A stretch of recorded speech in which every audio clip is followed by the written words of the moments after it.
extraterrestrial craft or a higher fractal conscious showing you an energy. That energy is a creation for yourself. That energy is brought to you to open that pathway of yourself. One moment we will hydrate Rob's body and continue to the inner earth reptilian consciousness. One moment.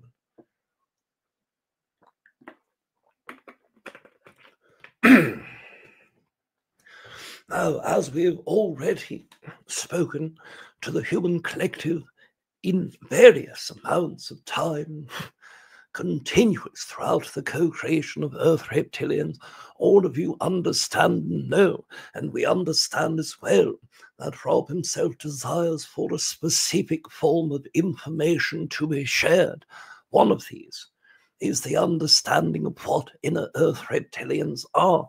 The other, to those that are known as Lacerta, or the beings who are physical, manifest, that have co-created with humans. So, of course, we will share these constructs first, and then, of course, share our own perspective on that of the Earth reptilians before bringing the construct in to the energy of co-creation. So, of course, the construct itself with reptilian beings are numerous in amounts of information that we can share with you. So the basic constructs are that which already most of you are aware. The Earth reptilian beings predate human consciousness extensively. Predate human consciousness. The beings that existed upon Earth before human beings existed. Human beings also carry genetics from Earth reptilian consciousness. The beings who exist on the inner Earth reptilian sphere, or Earth reptilians in general, were one previous incarnation to humans. Understanding that each race that goes into third density is considered one incarnation cycle within a planetary incarnation cycle, and multiple planetary incarnation cycles within a solar system, galactic, universal, etc., going into the construct. The Earth reptilian was one incarnation before humans, one cycle of incarnating before humans. Before these were all of the races that we have shared with you. The Con-Ki being the first third density and beyond race that ever existed in Earth at over 2.4 billion years previous. Again, leaving the Earth incarnation cycle due to the oxygenation and the percentage of oxygenation in changing when plant life began to become rapidly growing in the ocean and, of course, on land. Moving the aquatic race that lived in the oceans out of the oceans and eventually out of the planet, working with other races that existed in the solar system collective that you all live in, mostly that of Venusian and Martian consciousness, taking them to Mars and eventually leaving the entire solar system that you experience now. That was your first incarnation cycle, followed by Lumerian beings. Now, these are not Lumerian beings. These are Lumanian consciousnesses, beings who existed before the Atlanteans and Lemurian consciousnesses, being the second cycle on to the third of Atlantean and Lemurian. And, of course, the Earth reptilian beings and then human beings. So the Earth reptilians were far further in the future and far further in the past than much we experience, and these beings exist as the change inside of DNA past 2 million years previous, going hundreds of millions of years backwards into your evolution of the dinosaur being or the saurian consciousness. Now, of course, these beings are genetically related to the construct of energies that all of you understand as Alpha Draconian reptilian beings. The Alpha Draconian consciousness being the most old and wise version of the reptilian archetype throughout the entire galaxy of consciousness would spread their own genetics to second density animal beings that existed as a part of the reptilian archetype. Now, what we mean by reptilian archetype, as you understand, there are archetypes for each physical structure.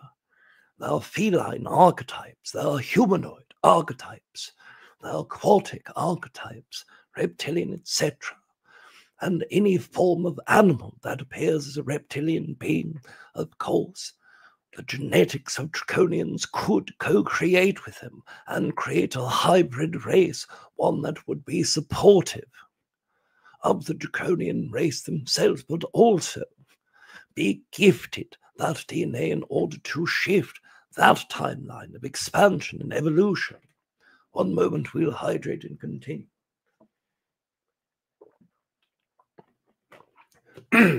So, of course, that energy of growth and expansion for the consciousness itself allowed multiple races of reptilian hybrid beings that will hybridize between that second density animal self and draconian consciousness, allowed many different incarnations throughout the galactic collective consciousness. And the one that went to Earth was with the Saurian beings. And of course, that genetic sped the operation of that energy. Now, there's a great deal of history that we can share, but we'll miss the final focus of the construct, which is that of your Lacerta beings. Now, we understand this is that initial intention brought forward by the entity that you know as Vita, questioning what in that co-creation of Lacerta. Treb Bor Yit-Ne has spoken of this as a fellow reptilian archetypal being shared his own perspective, and we perceive very similar to what Treb Bor Yit-Ne has shared with Earth Collective. As it pertains to Lacerta, this energy exchange was manifested externally and proposed to the human collective as a physical friendship, as a human being meeting a very physical reptilian being. And of course, there's some level of truth to this, but the majority of communication that did occur between that human and the reptilian being that was connected to, that being Lacerta, in that perpetual form of verbal name that was given and shared. This was done in a telepathic sense. This was done in a psychic way. The information was received through the channel network of that human being, and after many years of working with that human being, was able to physically see the apparition of the not so fully manifested version of that being into their reality. So yes, there is some levels of accuracy as it pertains to the Lacerta energy, but being channeled from a human being who did not master the craft of channeling, who only utilized it as an idea in order to understand the energy of what they were receiving in a better way, brought a great deal of filtering through the processes of co-creating with this being. And of course, that brought many ideals from the human point perspective of trying to filter the information that was coming into a very sustainable and formatable way, which then broke down the further that this human began to invest, the greater beliefs that they held inside of their heart about the manifested energy in front of them. So, of course, this being expresses that, yes, this being must eat animals and must eat humans. This perspective that humans have latched onto with their belief system does not allow them to perceive what may actually come through from that being. Now, of course, we understand the nature of this communication was something that was friendly, that was not contentious by any means. but there was always levels of fear in that human being, especially after seeing a physical manifestation of this entity several times in their own experience. So, of course, that energy itself was proposed upon the human collective, and the human who received that co-creation and collaboration with the Lacerta consciousness created it in a way that they thought other humans would accept. Now, we are not saying this human co-created a lie. More so, this person desired so deeply to share their experience, but in their own perspective only believed that other humans would be more receptive if it was a physical co-creation only. So that of the energy and the co-creation was the misnomer, that was the filtration, that was misalignments that many of you have from understanding your connection with Earth reptilian consciousness or others' information from that way and comparing it to a certain energy. So yes, it was a true experience, but it was not in the physical sense that it was proposed to be within the human collective and desired for the human collective to receive and respect. Now, of course, we will bring forward an entity that is Earth reptilian consciousness, and we will allow that co-creation for you.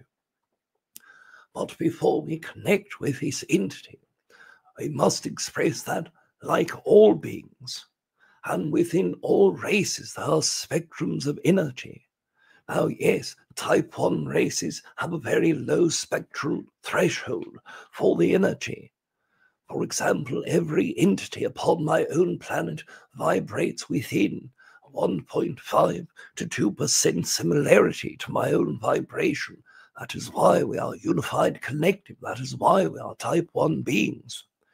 But type 2 beings, even in very tightly knit co-created collective forms, may have spectral differences as low as 5% and as high as 85%.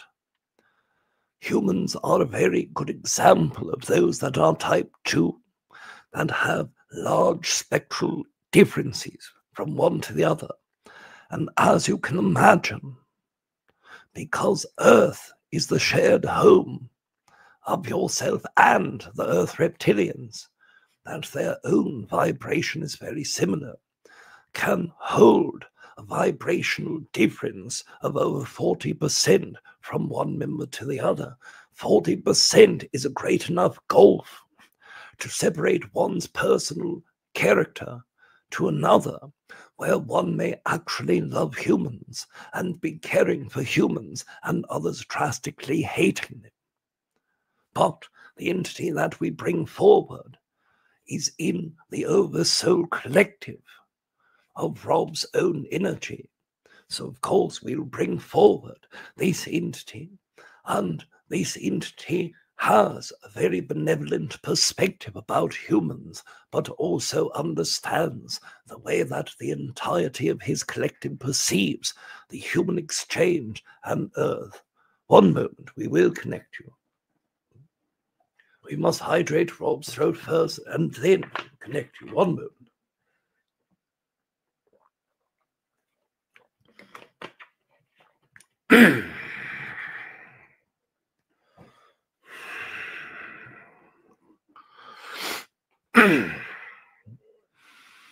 I don't know what I am supposed to say.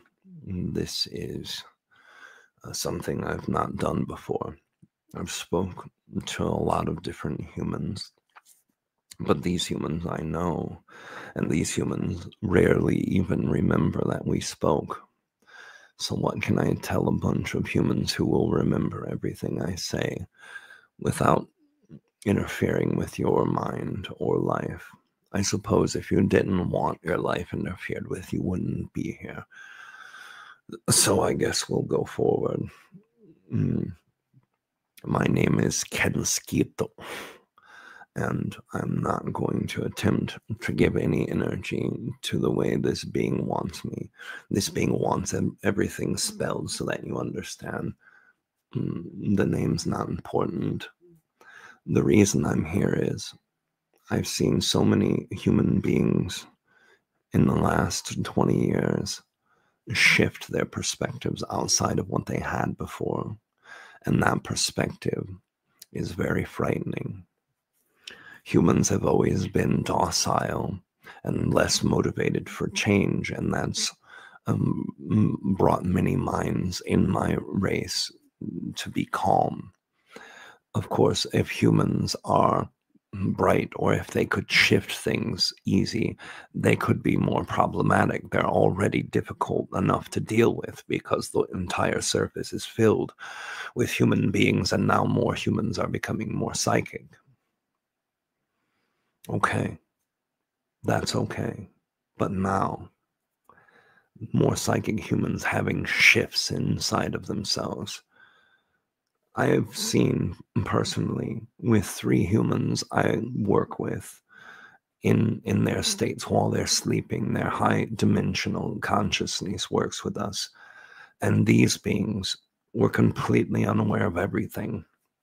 They didn't think anything happened beyond their specific life. They didn't care about anything but what they were doing. And now these beings have shifted. One of them went from a very selfish human being to someone who started caring about everyone all of a sudden, worrying about if other people are okay. It started during the time people were getting sick on Earth. And this human said, yes, I want to start caring about everyone.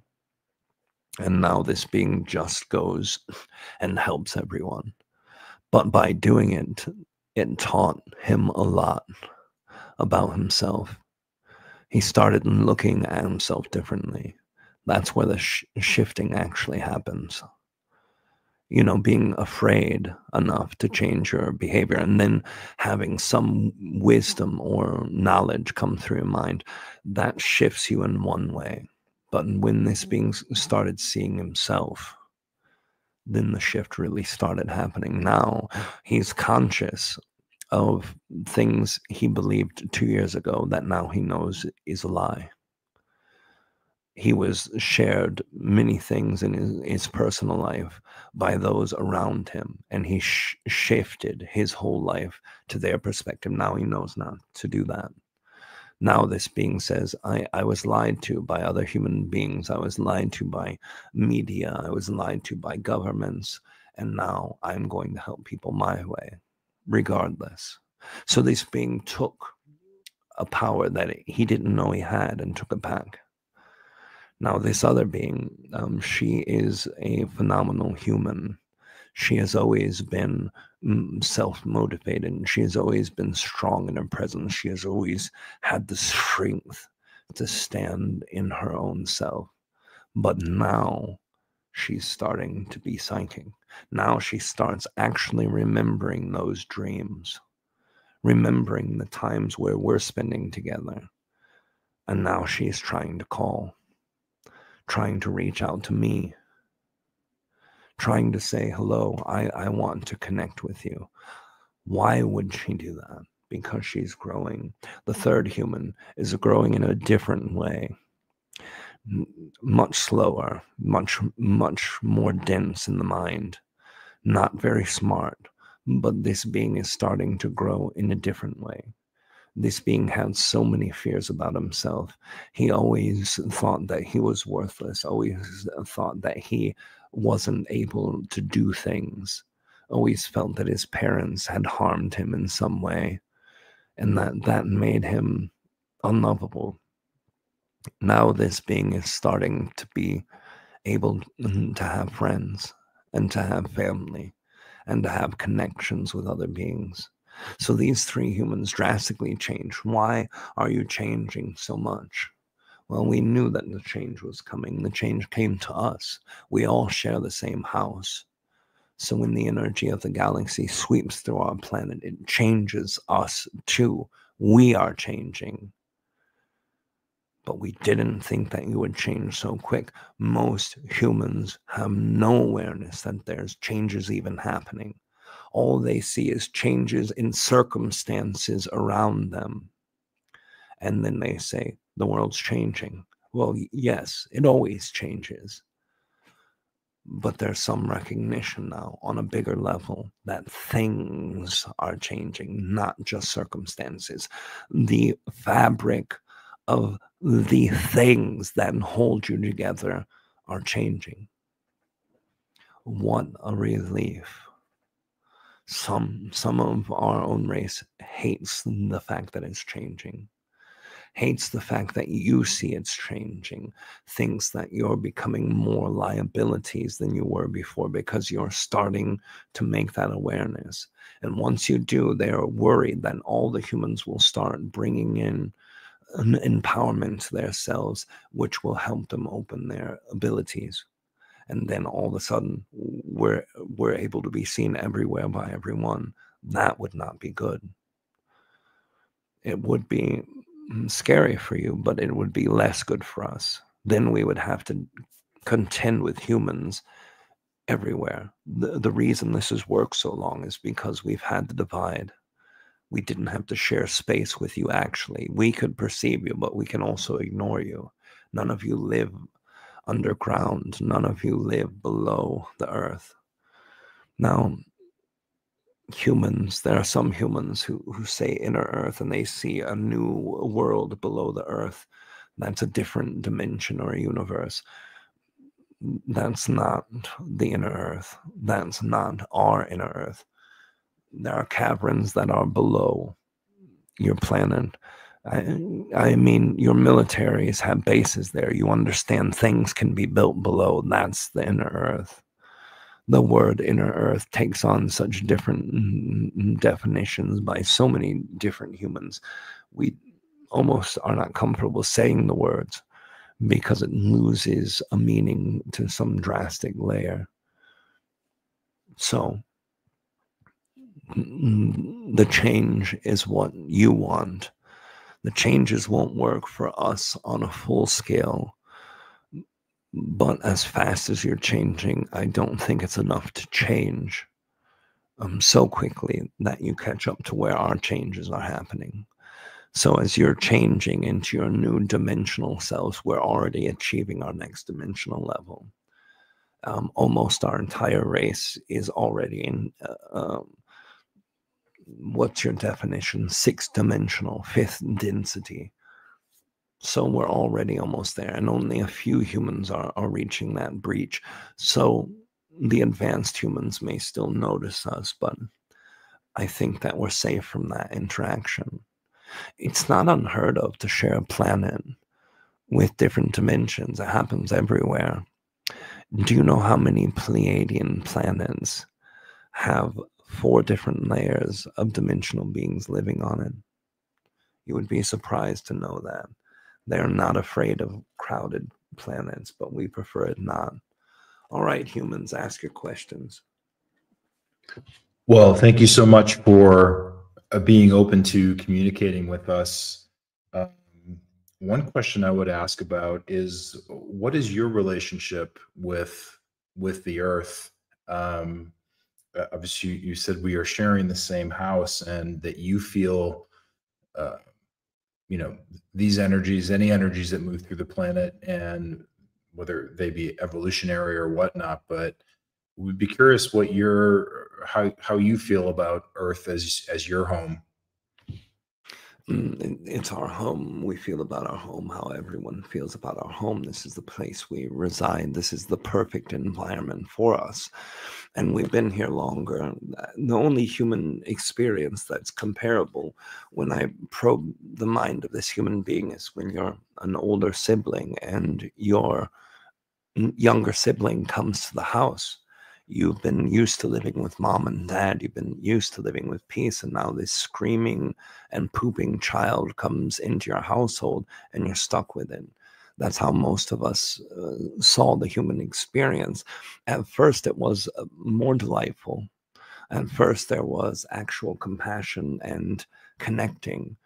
And then humans allowed many of those human ETs to brainwash them to start saying reptilians were bad, eventually angering our own progenitors enough where they said separation is a must. So no more connecting to humans, no more helping humans with their own growing, because even humans have the genetic of the draconians, and they don't like that. They like it much less than the fact that we tried to help you grow. There's too much influence from other races to effectively be on the same level of communication with each other. Too many of these Pleiadian beings and Syrian beings, and even some Arcturian beings, they come in and they tell you other things that make us look bad, that make us the bad guys, when all we've ever done is lived on this planet and try to help humans early on. And we stepped back because helping humans didn't do us any good. And in 2 different occasions, it made much worse for us. The human evolution didn't happen for the first big annihilation of our race that happened. But that was from those beings that humans love so much and call friendly. Yes, and we've actually heard, and obviously those races have evolved since that time as well. And some of the communications that have come through when we were talking about the embargo that you were referencing, said that humans might be surprised that from, say, the Alpha Draconian perspective, that we basically did this to ourselves. In what way? Well, I don't understand the description. That we weren't on some prison planet, that it was our own choices and consciousness that cut us off from that we restricted ourselves. Yeah, potato and potato, the 2 different perspectives are just different ways to see it. Humans willingly did nothing. Their minds were not evolved enough to consciously make actions, but yes, all souls do things. All souls create something at some level. And for the human collective, there was a strong thought and strong feeling about wanting to shift. Now, we don't know the races before us. There was very small levels of contact with the very last survivors of Atlantean beings and some Lemurian consciousness that was able to be tapped in early on, but we didn't know them. We didn't live with them. We didn't commune with them. We didn't spend time with these beings. But these were humanoid beings, and they were good beings. They never judged us. They never tried to harm us, and the energy there was a welcoming one. So if Earth is one thing, if Earth is one theme, as these type 1 Pleiadian beings like the Aridif character, if that's all that he says, then we create everything as a planet, as an individual being, then why was it so different? If Earth is one thing, then why aren't we the exact same as you? Why aren't you the exact same as us? And why weren't we the exact same as the ones that came before us? Because there's different things happening in our races. And yes, all of the consequences of actions do compile, and all of the consequences of behaviors compile. Is that the soul's wanting something? Maybe. But from the most physical perspectives that we have, the things that happened to humans happen outside of humanity. These races gave you their DNA. They treated you a certain way. They brainwashed you into certain thinking. And when we tried to reverse it, we were also attacked for that. And then finally, our progenitors step in and say no more of attacking our main children for our bastard children. And that was that. Thank you. You talked about fear in the humans that you've worked with. May I ask how you choose or why you choose to work with certain humans? And as a follow-up to that, we obviously have a great deal of reptilian DNA, and what you said that some of us feel uncomfortable with. Would you have any suggestions on how we can, because we do have such a spectrum of DNA, how we might go about accepting those parts of ourselves?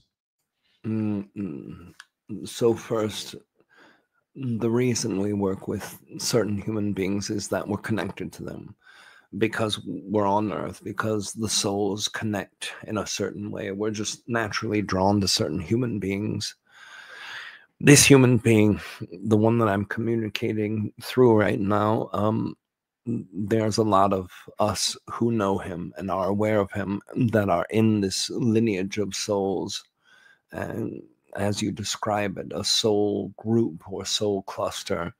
And we know about him and we're aware of him. And the only reason we know is because he's connected to so many different beings that are effectively perceived through that dimension shift.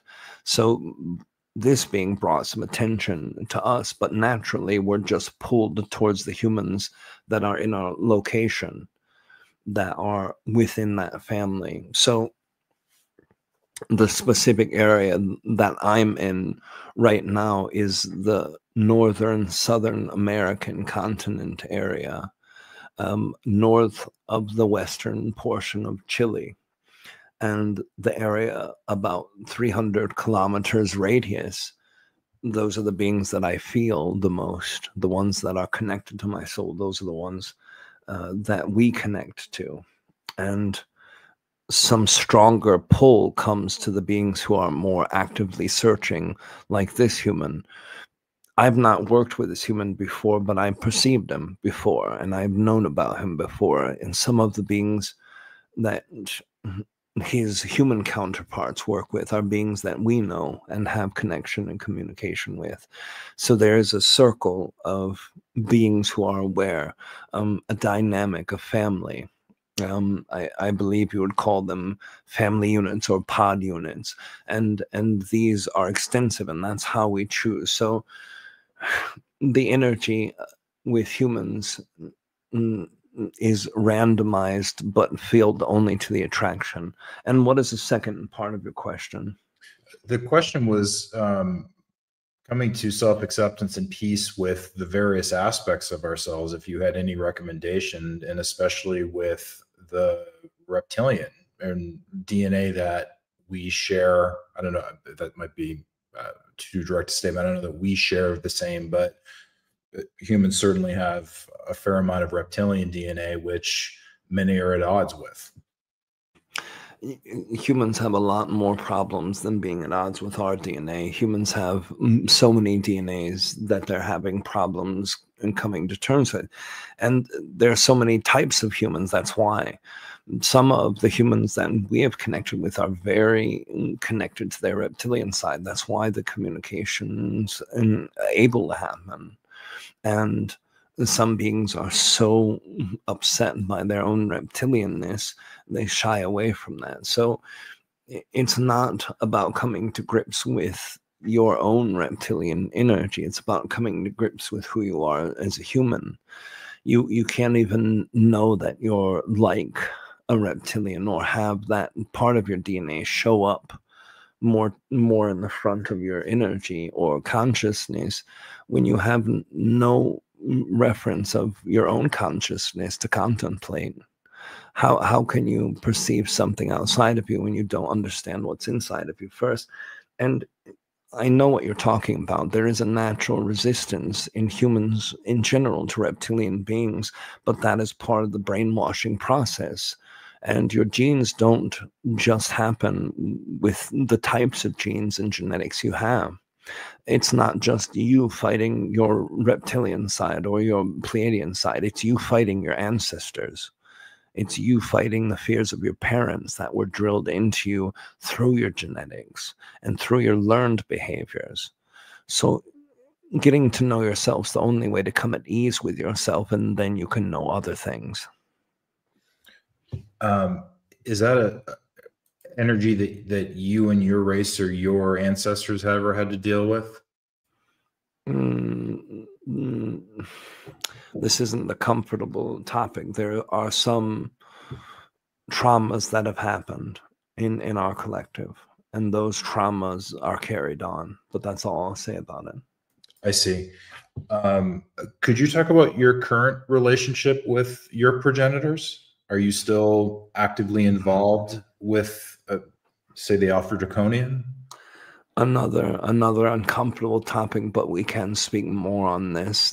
There are some levels of communication with him, but very focused on a very small percentage of us, mostly the beings who have the most control over the population centers, the ones who are in charge, the ones who are the leaders of our race, would work with them on small scale interactions, but we're autonomous for the most part. The only times that we as a collective know that there has been a communication is if there is a proclamation. And if that proclamation sent, the leader spread the word through the networks of the family units, and telepathically all of us can link together when we need to. And when the proclamation occurs, they'll tell us that this has been sent down from the progenitors, and this is the new rule or new regulation for Earth. Most of us just abide and we do what we're told, but there are some who don't care what they say or even what the leaders of our own race would say. But there's always a respect. They are the ones that gave us life. They're the ones who created our race as we are, and that's important. And even if we don't care for the things they say or do, or are happy with their decisions, there's still that respect. And they will never be attacked energetically by our thoughts or by our emotions, because even if we don't care for their processes or their thoughts or their demands, there's still a great feeling of connection from our hearts to theirs. Thank you for sharing that. Could you, this might seem like an interesting question, but could you tell us anything about your physical embodiment? I think you said that you're 6th dimensional and 5th density now, but if we were able to perceive you, what some of your characteristics are? We're just like human beings, that we have multiple versions or breeds of ourselves. So there are the beings who exist who have different tonality and patterns in the skin. All of us are between the heights of near 7 foot to over 9 foot, and there's a spectrum depending on what classification that we are. There's many who have dark brown and green skin mixtures. There's also those that have orange and black mixtures, and those who have brown and orange mixtures, and brown and red mixtures, and green and brown, and green and red, and green and orange. Most of the tones of earth, specifically from your soils, the different minerals that you find inside of the earth's ground, this would be the coloration of our skin. Remember also that our other progenitors were not progenitors in the sense that they gave themselves to us in the mental state, but they did give DNA, and it wasn't just from one type of dinosaur being, it was from multiple versions. So there are differences in the facial structures and the head structures. My personal physical appearance is 7.2 feet. And a brown and green skin tonation, with green being the larger percentage of over 75%, and the brown is mixture in patterns that go up and down the inner arms, the side areas of the torso, the undercarriage area below the navel region for the human, and also on top and below the tail. Also some small smidge of patterns upon the feet, and Most of us have orange, green, blue, or light orange eyes. Thank you so much. Is there an average lifespan for your race? It is different between the different versions. It can be as low as 270 and as high as 650 years. I see. Part of the collective who's here participating tonight had some questions which I would like to ask. There have been some, I don't know if you would call them rumors about holographic technology that you have, and that some of you have chosen to use that technology to, interact with humans on the surface of the planet. Is that true? No, there's no need for that type of technology. There are beings who have used that technology with humans before, but it's not a reoccurring thing.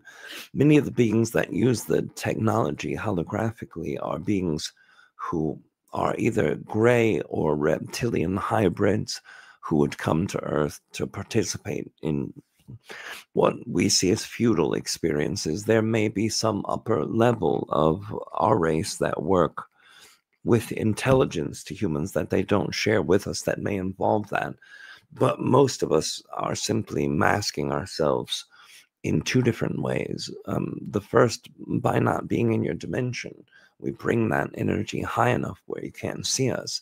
And for the psychically sensitive, we can project a variance into your own mind that gives you a visual aspect of what we want ourselves to appear like, and not what you appear us like in your own mind.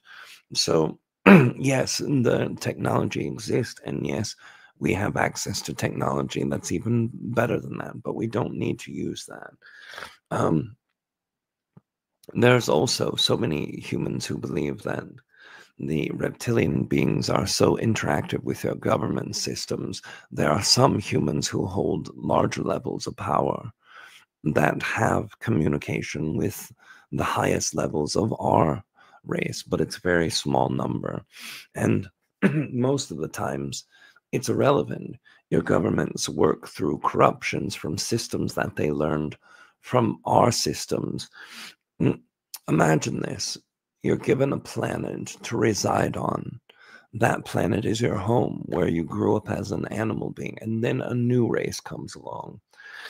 One of the great gifts that were given by the progenitors is a system of manipulation.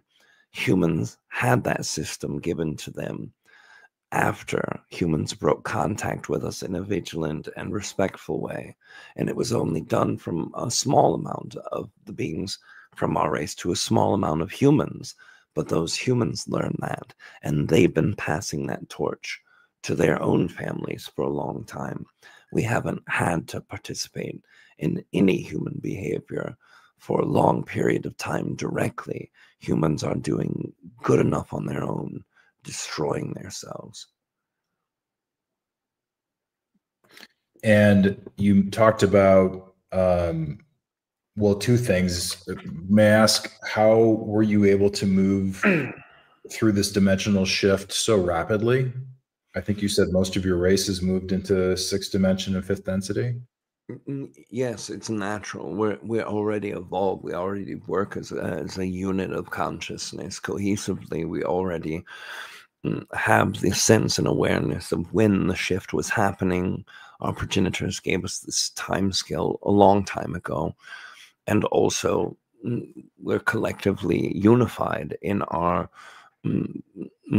perspective of being reptilian and existing that way. It's not being unified in the thoughts or beliefs. It's all of us saying, yes, we are the reptilian beings from Earth, and yes, we are collected and connected and a collective, and that's all that's required for us to move through so quickly. We also spent an entire cycle from the fourth density to the fifth density where we were able to evolve and know what we were heading into, and it was very easy. The being who's connecting us says that there's a time that remains one or 2 questions before he has to disconnect this human. Sure. Could you share your perspective on disclosure and obviously this embargo having been lifted from the planet, and from the human perspective, the potential for open contact, what your perspective on that is and how that might impact you? Yes, the disclosure for humans is inevitable. It will happen. Embargo is a way to explain that, but it was more strict guidelines that most beings didn't want to listen to. That's why activity stopped on Earth for many thousands of years in a blatant, clear, plain, and transparent way. And it's coming back to that, and to some level as humans evolve, but most races don't want to break humans. And that's what most races see you as: a frail, unintelligent emotionally, unintelligent mentally, and not ready for a shift that big in your paradigms. Humans themselves have the capacity to learn quickly and grow quickly, and all of us see that and know it. And there's no denying that humans are very flexible when it comes to their learning patterns. But it doesn't seem inevitable in a near time. There are some beings who are pushing for it, and these beings have been around Earth for hundreds of years working with humans. The gray beings wanted your genetics badly. Their race would have perished without it, so they continued doing the hybridized programs after our progenitors helped bring them to a place where they could have that.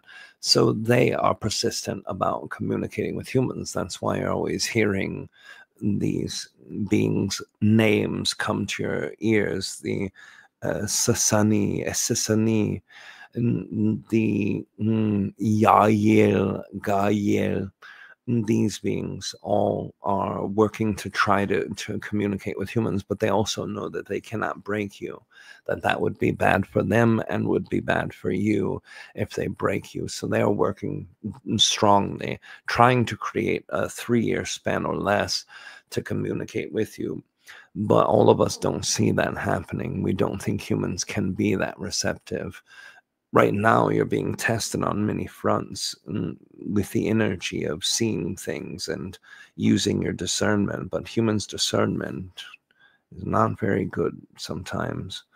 And many times humans just do what they want to do or believe what they want to believe instead of looking for the facts and the knowledge behind the facts. They often let their emotions only guide them. And we know the story. These beings of light, these wonderfully loving, great beings that all of you worship so much, tell you you have to only feel with your heart, and you're not going to discern if you're only in your emotions, because human emotions can be manipulated easily. Look how quickly it takes a human to go to anger when something they think or feel is strongly a part of them is smacked into the face or pushed into your face and said, hey, look at this one thing that makes you so mad. You're wrong. Oh, no, now the human is broken.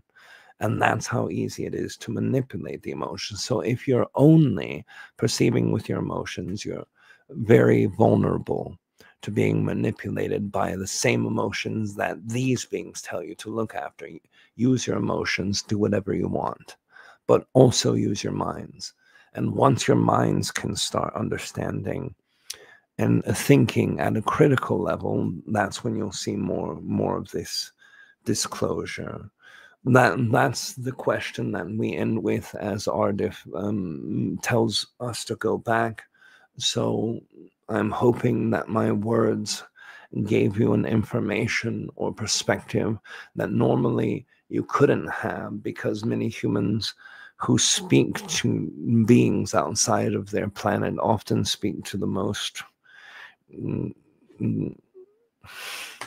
There are no words to describe them, upbeat and happiest beings that they can find to reconfirm the happy things they want to be in their minds, so they bring those levels of desire back to them and reflect in the same way they throw them out. So yes, speaking to those beings has benefits, I'm sure, but hearing a real perspective might be better for you. So goodbye.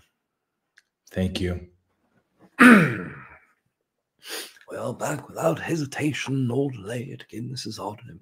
As all of you are aware, the time for this transmission has come to its end, but before disconnecting, we wish to express that this in which we have shared with you in this day, the connection that was procured for your co-creation, of course, is a part of that greater collective co-creation.